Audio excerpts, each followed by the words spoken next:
morning, dear learners. Welcome to teaching learning session of sociology.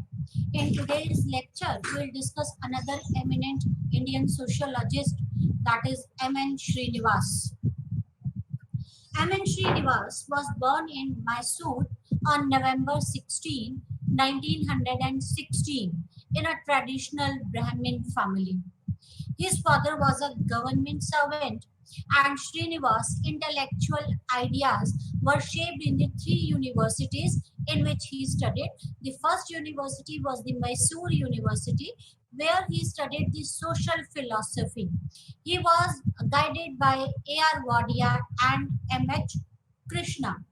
And the second university was the Bombay University, where he was nurtured by G.S. Ghurye. As we all know that G.S. Ghurye is the father of Indian sociology.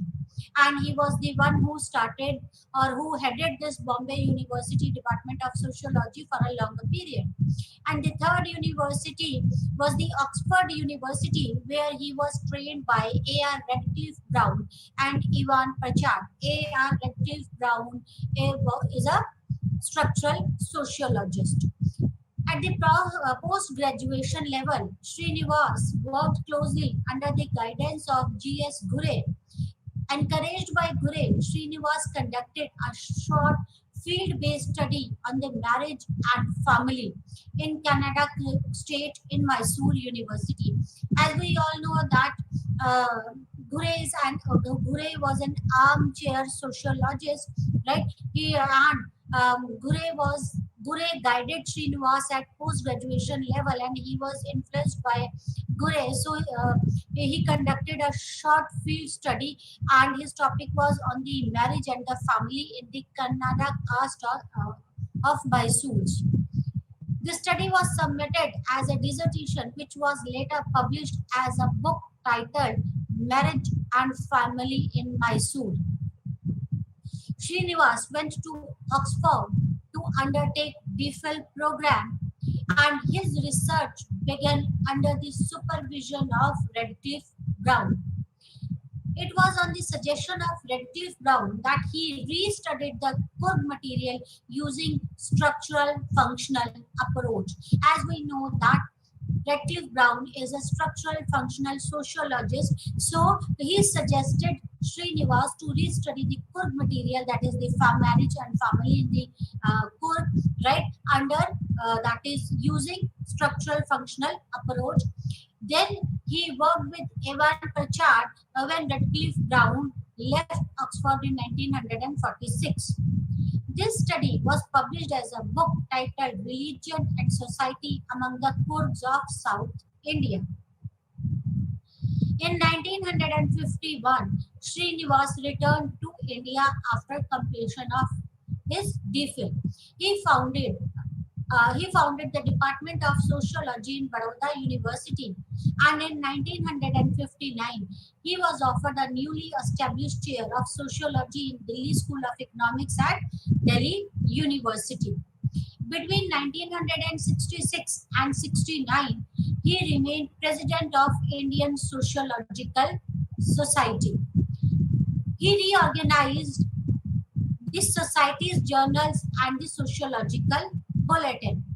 In the year 1972, Srinivas returned to his home state, Karnataka. He joined a newly set up Institute for Social and Economic Changes as a joint director, and he passed away on November 13, 1999. So this was a brief bio sketch of Srinivas about his birth, about his work, and about his influences.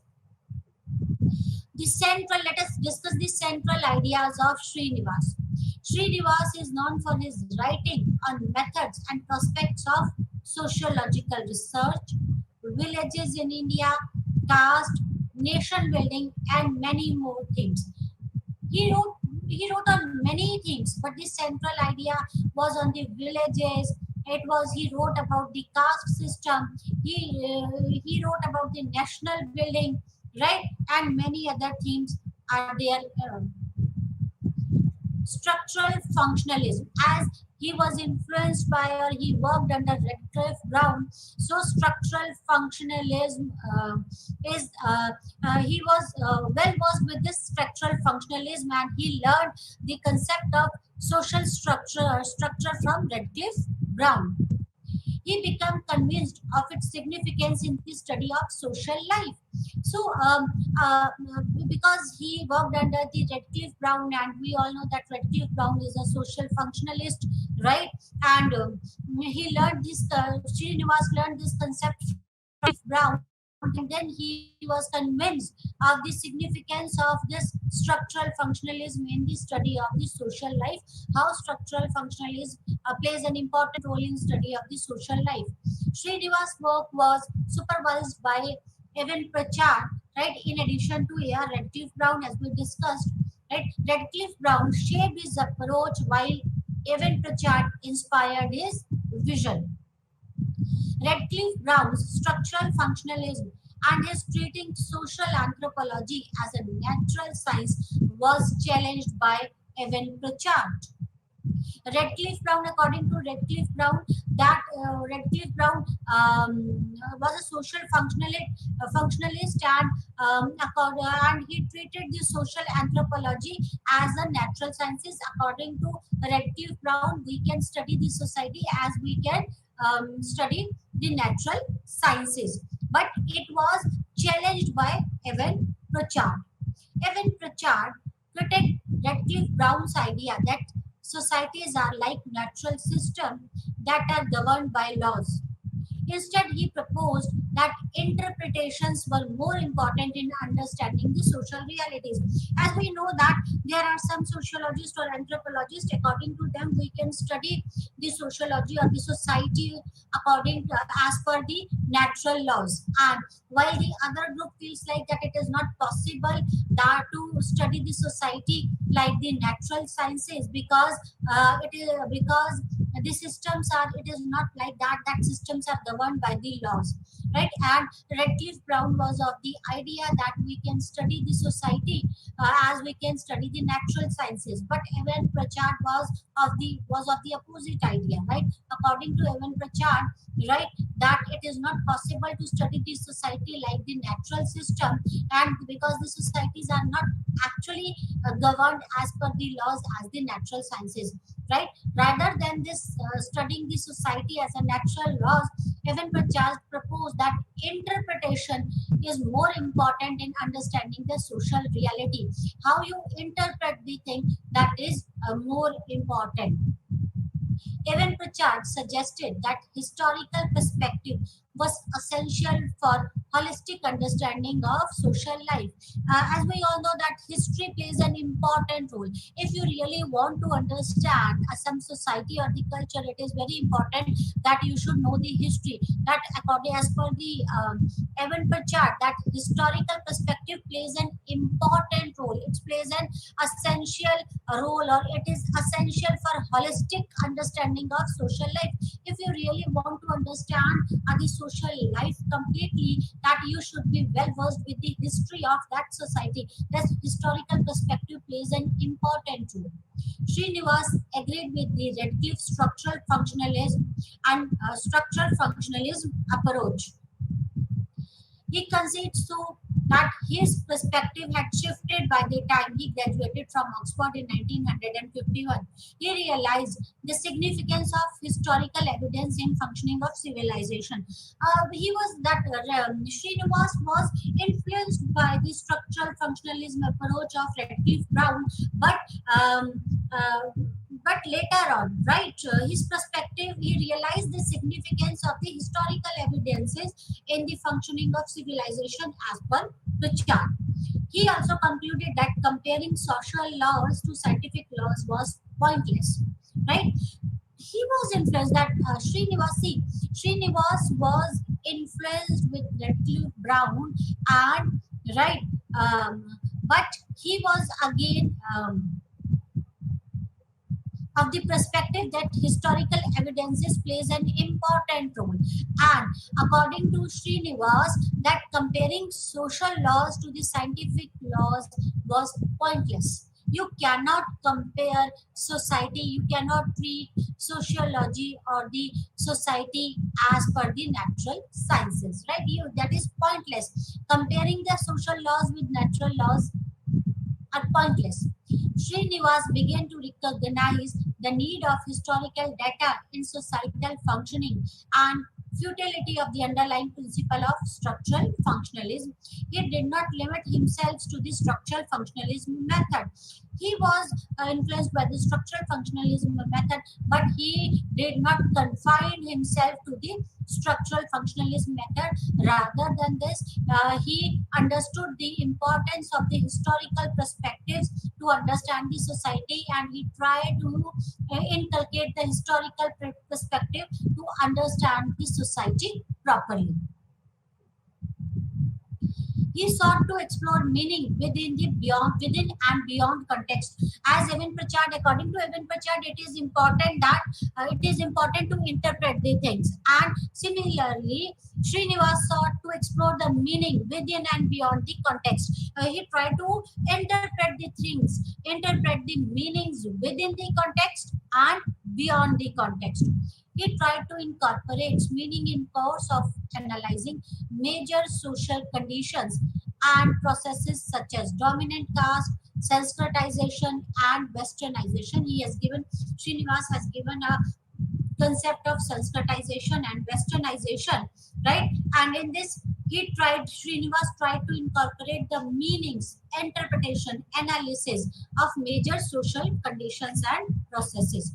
Srinivas maintained that problem in Indian society, that is in agrarian conflicts, inequalities, ethnicity, communalism, and regionalism should be understood in context of interrelationship that connect them with other aspects of life. So he tried to interconnect one aspect with another aspect, right? How this regionalism or religion or inequalities or agrarian conflict or communalism is associated with other aspects of the society or other aspects of the life, then you can only understood all these concepts clearly, right? This approach would enable politicians and administrators to see many options to resolve the problems, right? When you can, because everything in society, everything is interlinked, right? Right, one thing is associated with another thing. If you could understand that association, then only one can find out the solutions for the problems. Srinivas emphasized the importance of systematic comparison of the society's problems, processes, and institutions with those of neighboring countries in the first phase and developing countries in the second phase. So he tried to compare these society, compare various societies, right? Anthropologists and sociologists commonly feel that they should study other cultures rather than their own. There are the two main reasons for this. First is the familiarity with one's own culture could result in overlooking a certain important aspects of the culture. In other words, there could be biasedness, right? You are well versed with the concepts with your own culture, right? It could result in overlooking the certain important aspects of the culture. Second is one's own bias could influence the study.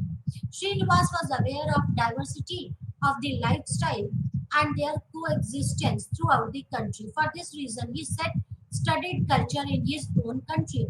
Although everyone tried to study the other culture because of the biasness or because of the well-versedness with its own culture, but rather than this, Srinivas was aware about the diversities in the lifestyle of his own culture, so he opted to study his own culture rather than studying anyone else's culture. He reinterpreted the notion of other in anthropological and sociological studies. Srinivas maintains differences of language, dialects, religion, sect, caste, class, and ethnicity confront Indian anthropologists at every point so that they can find the other in adjacent village, tribe, or backward slums. So, other he has Srinivas has changed the concept of other. He, according to Srinivas, there is a difference in the language, sect, culture, religion, caste, class, ethnicity in India. So, Indian anthropologists can consider can. Find this other in adjacent village or in another tribe or in backward slums, right? Book view versus field view. Srinivas was keen to differentiate between the book view of the society that is based on the religious literature as in the ideological perspective and the field view of the society in Indian context that is derived from the in-depth field work and the sociological approach. See, there are the two views, that is the book view and the field view.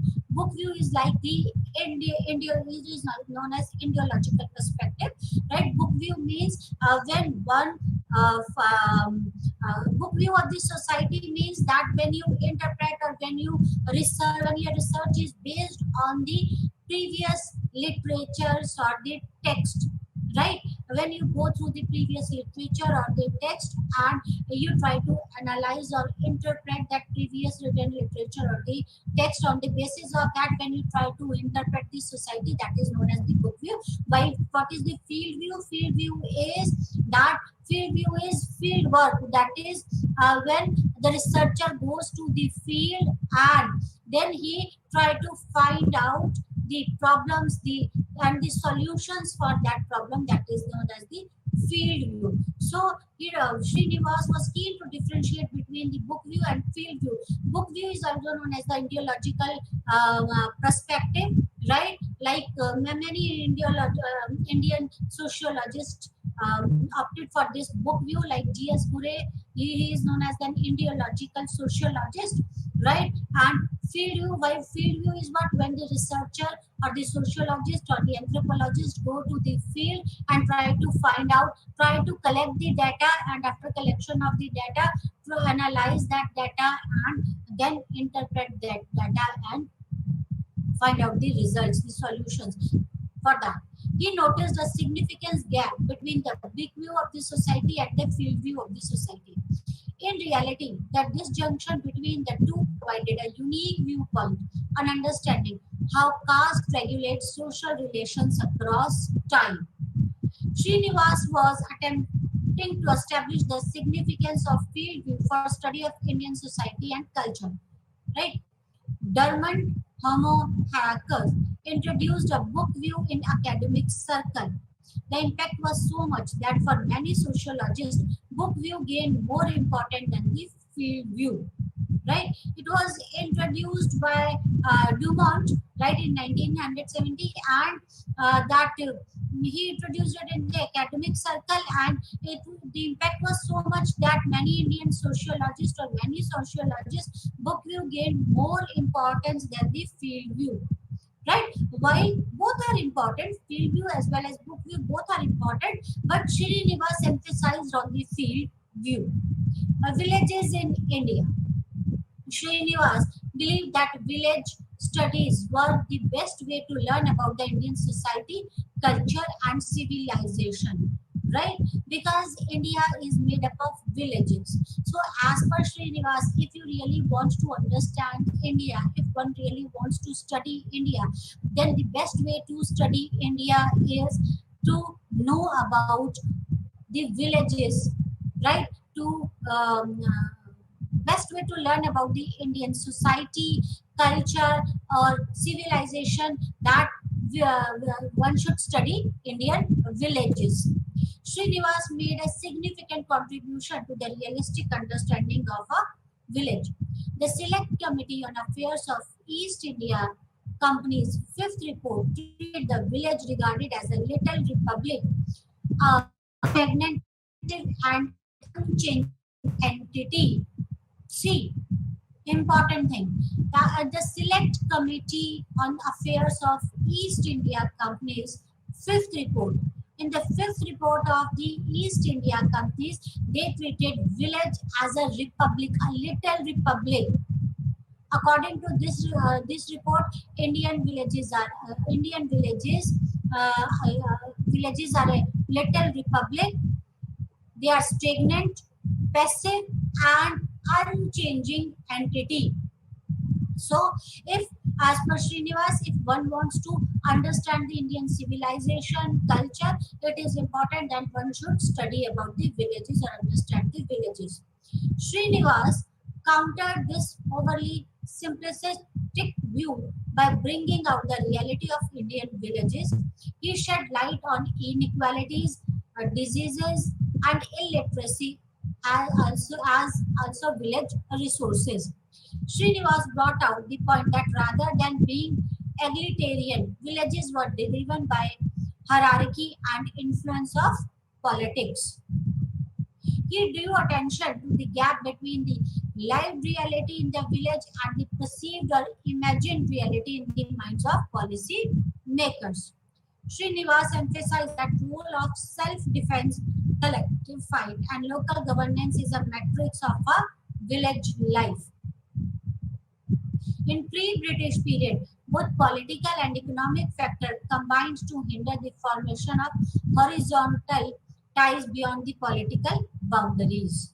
So, according to Srinivas, villages play an important role in India, and if one wants to understand the concept of India, this if one wants to understand civilization, culture, history of India, it is one should study about the society, right? Srinivas discussed the importance of caste in managing social ties, right? He studied the caste in details, and he discussed, as per Srinivas, that caste plays an important role in social ties. This was illustrated in the specific settings of Rampura. He conducted his studies in the Rampura district of Rampura, right? And Srinivas established that a caste hierarchy was one of the several forms of rigorous social stratification that were hostile to individuality, right? See, Srinivas studied about the caste in detail, and he carried out his study in Rampura, right? He emphasized he emphasized the study of caste in managing the social ties. According to Srinivas, that caste plays an important role in social ties, and that, as per Srinivas, that a caste hierarchy is one of the several form of rigorous social stratification.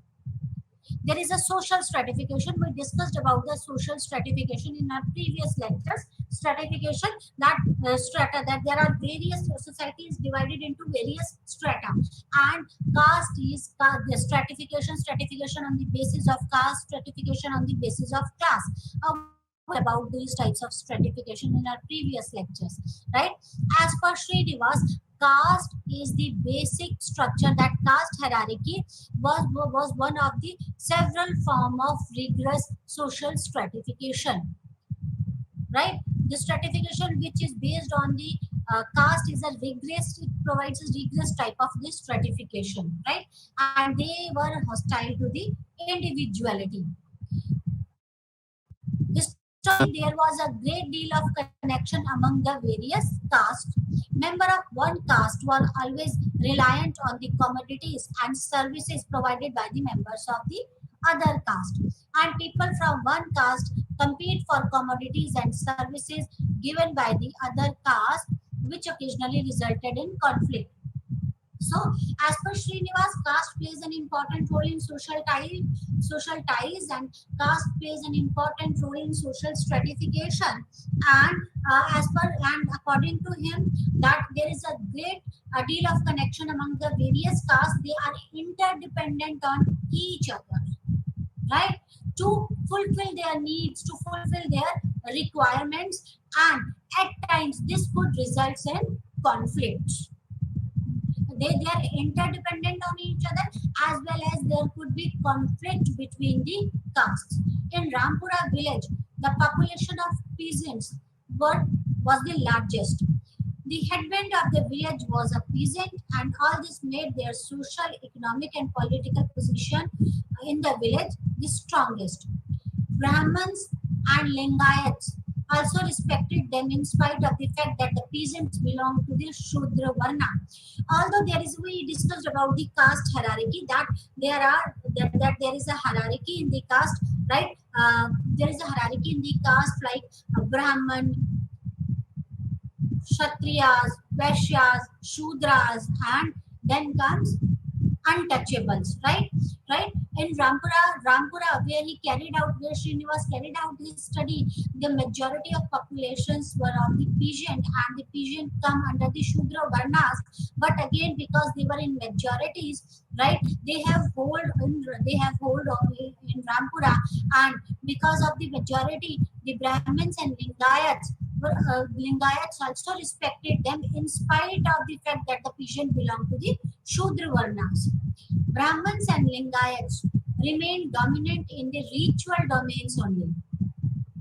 For support in all other aspects of life, they were dependent on the peasant.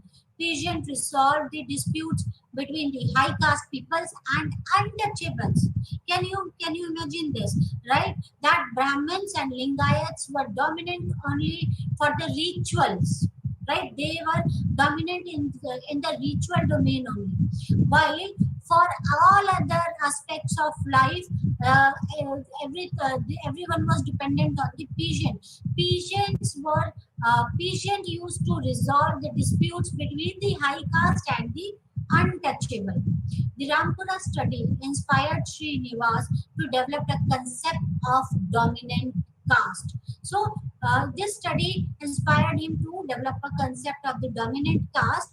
Or what is dominant caste? A caste may be said to be dominant when it preponderates numerically over the other castes, and when it also wields preponderance economic and political power. A large and powerful caste group can be more easily dominant if its position in local caste hierarchy is not too low. See, what is dominant caste? Dominant caste is what is dominant caste? Dominant caste means that when the number of caste is more than the other caste, right? When the people belongs to a particular caste is more in a particular religion than the other caste, and they are well off economically and politically, right? So they could be the dominant class if they don't held a too low position in hierarchy, right? So this is dominant caste. Another factor which has been crucial in deciding the dominance is the amount of educated male and their vocation. Often Western and the traditional education determines the dominance. And Srinivas referred to this aspect of Western. So dominant, he has given the concept of dominant caste. There are the two aspects which he considered. First aspect to give this concept of dominance, first aspect is the number of the people of that particular caste in a particular region, that is the number, majority, as well as their political and economical dominance. And the second thing which he considered important for the dominance is your education, right? Education plays an important role, and this education determines the dominance. And this Srinivas referred this to the aspect of Western. According to Srinivas, most essential characteristics of dominations are numerical strength, that is the number, that is the next is economic and political power, third is ritual status, and then Western education and occupation. In a community, the various elements of powers are usually distributed among the distinct castes. A caste is said to be dominant when it possesses all or most of the elements of dominance. Right? See, in a community, various elements of powers are usually distributed among different castes. But a caste is said to be dominant when it possesses most or all of the elements of dominance. Right? So dominant caste, he explained what is dominant caste. Social mobility. Srinivas emphasized the mobility within the caste framework.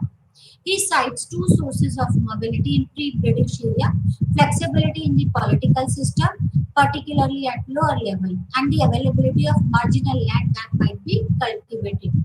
Prior to British government, political power was typically taken by the leaders of the powerful caste, who could fight battle and shift loyalties often.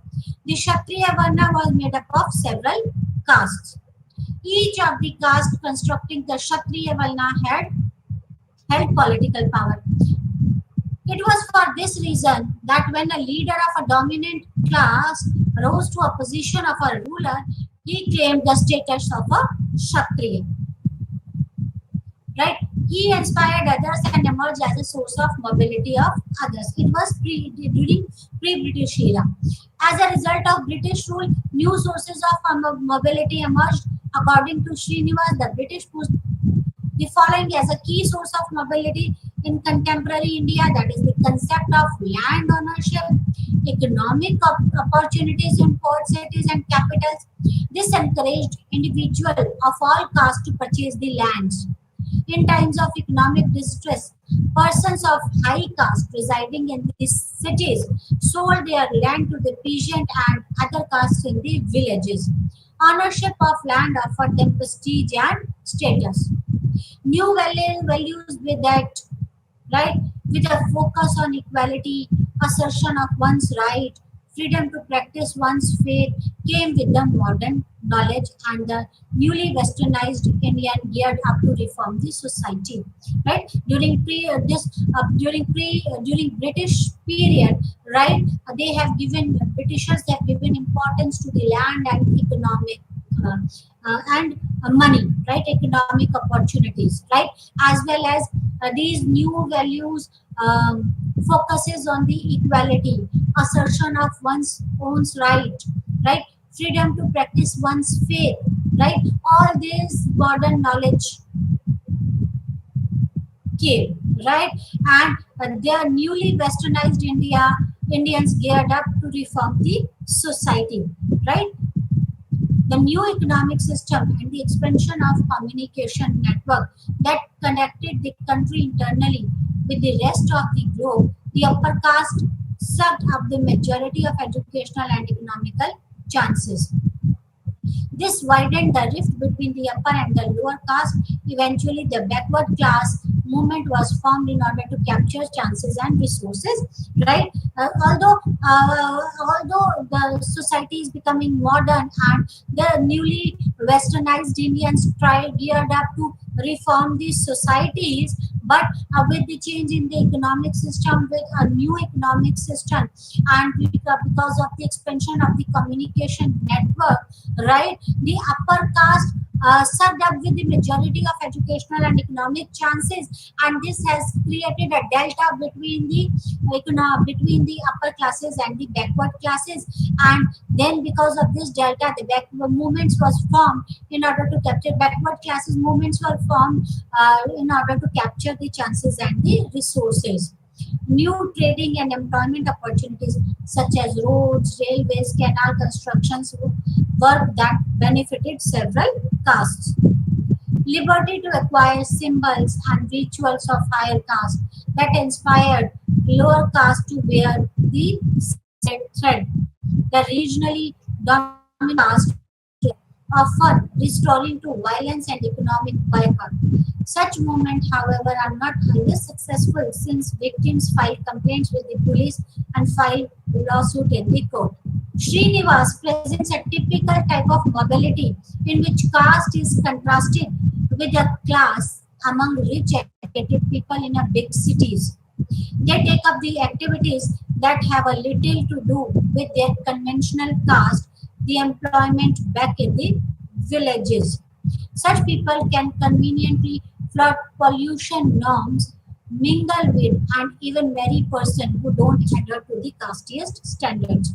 So, Srinivas presented a typical type of mobility, right?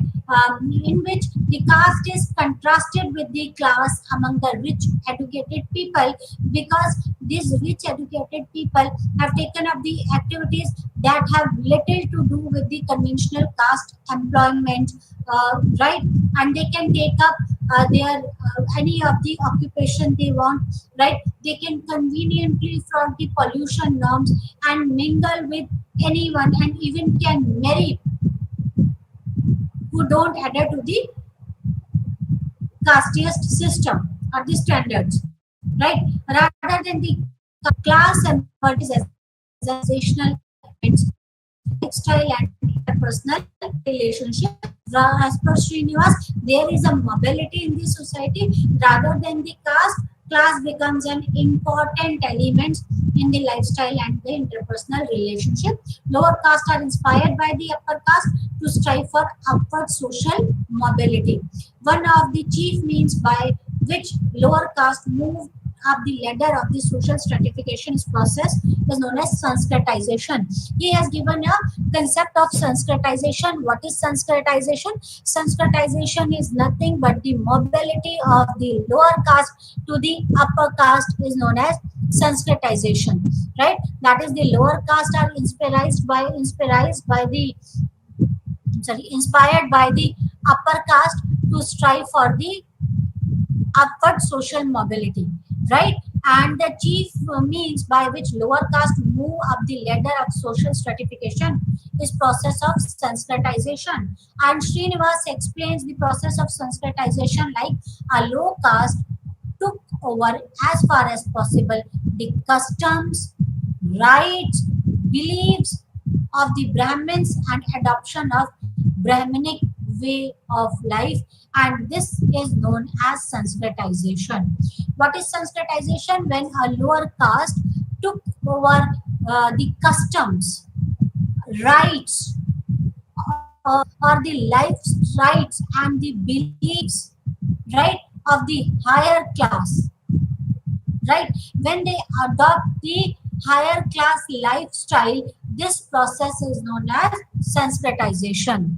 I'm repeating again, what is Sanskritization? Sanskritization is when the lower class take up over, when the lower caste took over the customs, rights, beliefs, and the lifestyle of the higher caste, that is, and they try to move up, right? Then that is known as Sanskritization, right? According to Srinivas, in the traditional setup, a jati adopted the name and characteristic of a dominant caste, which could be respected in the region but was not highly Sanskritized. A jati could be simply adopt change in its diet, way, lifestyle, ritual, and start to assert itself as a Brahman, Kshatriya, or a Vaishya. And this Sanskritization process could be carried over a span of 1 or 2 generations. This implies that after the span of 1 or 2 generations, people of Jati could be identified as those belong to the Brahman, Kshatriya, or the Vaishya Varnas. Right? Srinivas indicated that whereas the lower caste individual tried to raise their social standing by imitating the upper caste people are influenced by the Western ways of life, ideas, and the prospects, and for economic advancement and Western advancements and the Western ideas provided. And during the pre-independence period, Brahmins controlled the literacy tradition and held the highest position in the rural economic hierarchy, and they took advantage of majority of chances available in the Western ways of the life. The westernized Brahmins acted as go between the British and rest of the population. As a result, the new and secular caste structure was superimposed on the previous system, and the new and secular caste structure, the British and the new Kshatriya were at the top. The Brahman was second, Shudra at bottom of the pyramid, right? There, the lower caste accepted the sensitization process, while as per Srinivas, those of upper class, right? They were influenced by the Western culture and they tried to adopt the Western culture and or the Western education and this Westernization, right? And because of this Westernized Brahmin, they acted as both between the British and the rest of the population and this Westernization because of the education, right? A new and secular caste structure was superimposed on the previous caste system, and as per this the new secular caste structure, in this the new secular caste structure, the British and the new Kshatriya were at the top, then the Brahmins and then others. Brahmin looked up to the British, the rest of the people looked up to Brahmins and the British. The complexity in this consists some beliefs that were diametrically opposite to the Brahmins and abandon some habits. The people of lower caste adopt themselves as to become to change their way of life and advances regard to their relevant others. So that the uh, that the lower caste opted the Sanskritization process. They tried to of the beliefs, values, culture, right, and the values, culture, and ethics or ethos of the of caste above in the hierarchy, and this is known as Sanskritization. While those castes who are at the top or who are at the higher level of the hierarchy, they were influenced by the Western culture, Western education, and because of their influence, they were influenced by the Western education. Right, a new secular caste has been emerged, and this new secular caste is now at the top of the hierarchy. Then comes the Brahmin and then the others, right? And this influence of the people by West culture or Western society, this known as the Westernization, right? Community development and nation building. The westernized elite in India uphold Western concepts and values.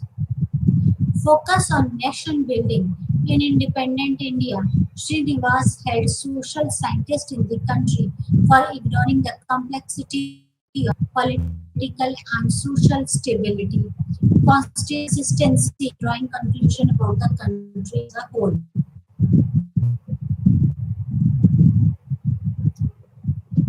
As per Srinivas, right, that there is uh, there is a relationship between the politics and other aspect of the society, right? If uh, uh, to build up the nation, it is important that there should be one should understand the relationship between the politics and the society, the social stability.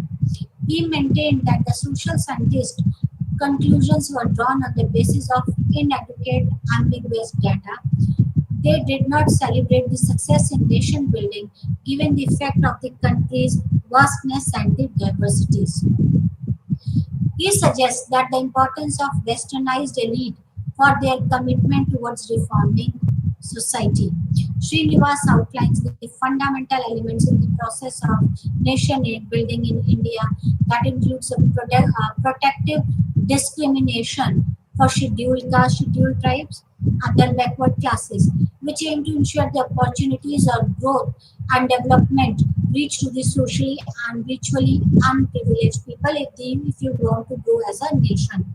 Democracy as an important information system in which the needs and necessities of people living in different regions, the effect of administrative actions. A free but a responsible press is essential for effective functioning of democracy. So he emphasized on the the protection of discriminations for scheduled castes, scheduled tribes, and other backward classes, as well as the democracy. As a democracy, that information system is important. He emphasized on the freedom of the press, right? Political education and decentralization, not only in the political realm but also in the field of administration and the industry. So, emphasis on the education and decentralization and policy of pluralism in matter of religion, language, and culture. Subnationalism in the form of ethnicity communalism, linguistic consciousness, and regionalism that brings together a people of each hereditary group, many of which operates as a pressure group. Right? Secularism, ensuring that members of each religions are allowed to profess, practice, and propagate their faith on their own. Right? Srinivas describes multiple cultures centered on the urban middle class and rural poor class in the larger framework of the Indian society. Right?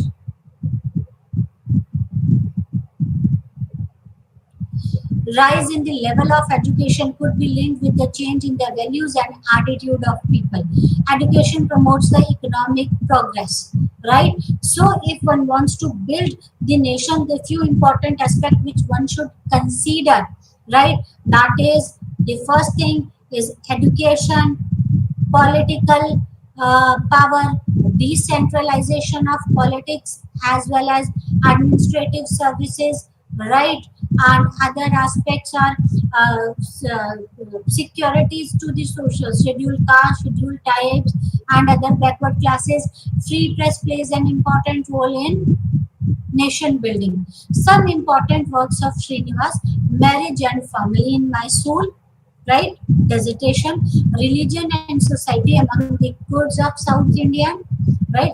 Caste in Modern Indian and Other Essays, Social Changes in Modern India, and The Remembered Village.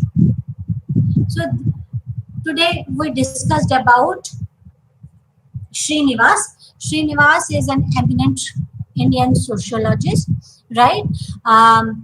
He was influenced with Gure. He worked under the supervision of G.S. Gure, right?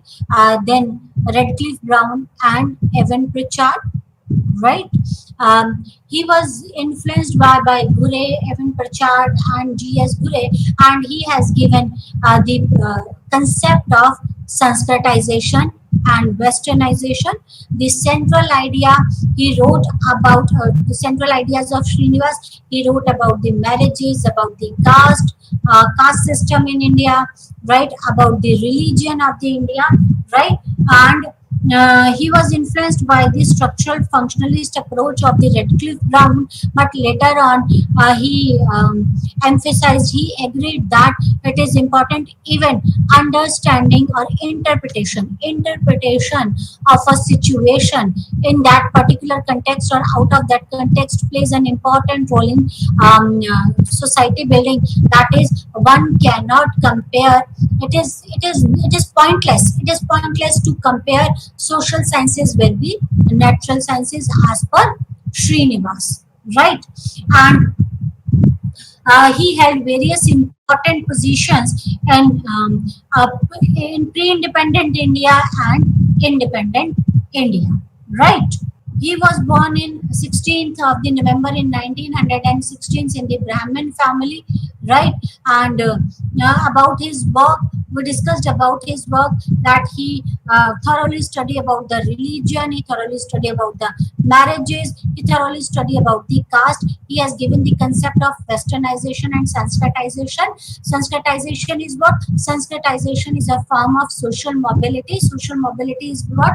When one caste moves from its own place to the another place, that is known as the Sanskritization. Sanskritization means when the lower caste in the hierarchy adopts the rituals, values, beliefs, or the lifestyle of the higher caste in the hierarchy and try to move to the higher position. That process is known as Sanskritization. And Westernization, as per Srinivas, right? The higher class in the hierarchy were more influenced by the Western society or the culture, and they try to opt the study. They try to opt the culture of the Western and the Western education, and this has given rise to another Western secular caste. And now this Western secular caste is at the top of the hierarchy. Then comes the Brahmins, and then the others. This when this influence of the Western culture on one's own culture is Westernization, right? When people are influenced by the Western culture, that is known as the Westernization. And social mobility, Sanskritization is a concept of the social mobility when the caste of a lower hierarchy tries to move to the upper side of the hierarchy. That is known as Sanskritization, right? So he has given the concepts, right? And uh, he worked with the Redcliffe Brown, so he was in many of his work is based on the structural functionalism, right? But later on, he also emphasized on the interpretation of the situations, right?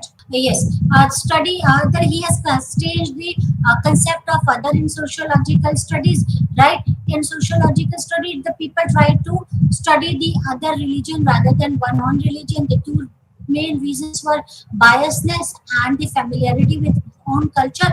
So, as per Srinivas, there is a diversity in Indian society and the culture. Even you can consider the neighboring village as another one, and you can study the neighboring village considering that village as another one. So it is not required that you should study the culture of some other country. Rather than this, you can study the culture of the neighboring village as that is other for you, right? So that's all for today. Thank you very much. Namaskar.